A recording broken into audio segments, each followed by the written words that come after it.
Do you find yourself living paycheck to paycheck, or have you been able to set aside a little nest egg for yourself? Well, if you have some savings, well, you're apparently an exception when it comes to most Americans.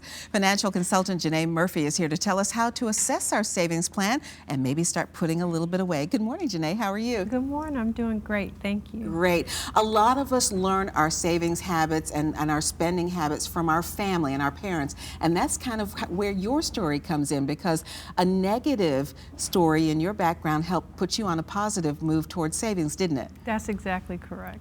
Tell us the story. So growing up, my dad, he owned Mr. Softy Trucks in the franchise, and so he was an entrepreneur. Yeah, soft serve ice cream. So he owned his own business.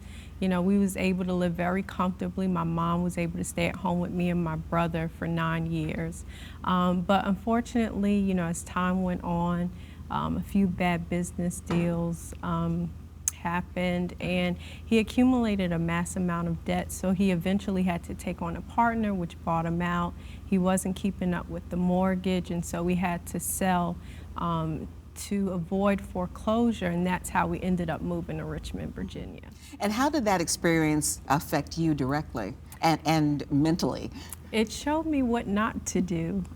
So I decided, you know, that I was always an avid saver as a child, but I decided that I wasn't gonna let that experience keep me from, you know, living whatever my dream was. So even though the money that was set aside for college wasn't there, I still was gonna go and kind of chart my own path. So as a saver, how did you get into that mindset? Because I guess initially your father was setting a very good example for you. Yes, he was. So, you know, I would see how entrepreneurial he was and how creative and innovative he was with making money. And so he taught us, you know, you don't spend everything you have, you know, you put some to the side. And I'm just very conservative anyway, so it's in my DNA. So I just always had that in mind, to always set something aside. And that started early for you. At about the age of 18, you kind of learned building a good credit base is a great idea, and a lot of young people need to do that now. And then you were able to buy your first house at the age of 25. That's pretty amazing. Yeah, that's one of my greatest accomplishments, I'll say. So what, in your mind, is the first best step toward a savings plan? In my opinion, I think you start by committing to save a certain amount, whatever you feel comfortable with. I strive to do at least 10%, but some people may not be able to get there. So even if it's $25, $50, commit to saving one amount of money, and you can set it up as a direct deposit through your employer. The same way they send your paycheck to your checking account, you can have money routed to your savings account. That way it's automatic, you don't see the money, it's already going, you know, into your account. You don't even have to worry about it. Makes it easy.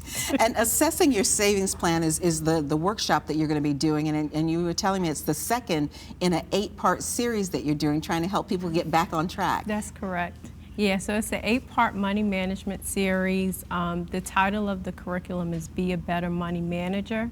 So manager is the curriculum, and so the 8th one is actually a bonus about preparing for home ownership. And you can take these individually, you don't have to take them all together. That's correct. So in assessing your savings plan, what are people going to learn? So I'm going to be talking about principles and strategies to develop a savings plan, regardless of how much money you earn, because I feel like some people feel that they can't save because of all that they have going on. So just some tips on how to get started, similar to what I've shared here. And also I'll be talking about the levels of saving and talking about the different type of savings accounts you should have. It's difficult for people who are living paycheck to paycheck to even think about setting something aside, but sometimes you have to struggle a little bit and sacrifice in order to move forward. That's exactly right. Yeah, the sacrifices that you make now can have a great long-term payoff. That great thing that you bought, you know, a year ago, you probably put aside, you don't even think about it anymore, has cost you savings going forward. That's correct, yeah. And do people have to pre-register for this workshop coming up? They do have to register on Eventbrite, and so it's free. And if you go to Eventbrite, you just search for Be a Better Money Manager pop-up workshop, or they can go to my website, www.handinhandinvestmentsolutions.com to register. Well, we'll link people to that so that they can find that. Janae Murphy, thank you so much for joining us today. Thank you, Cheryl. And best of luck. Join Janae Murphy for the Assess Your Savings Plan workshop. It's this Saturday, February 25th. It begins at 9 a.m. It'll be in the conference room at the Varina Library on Newmarket Road. The workshop is free, but as Janae mentioned, the advanced registration is required. We will put a link to more information on our website. Just go to WTVR.com/VTM and we'll fill you in on that.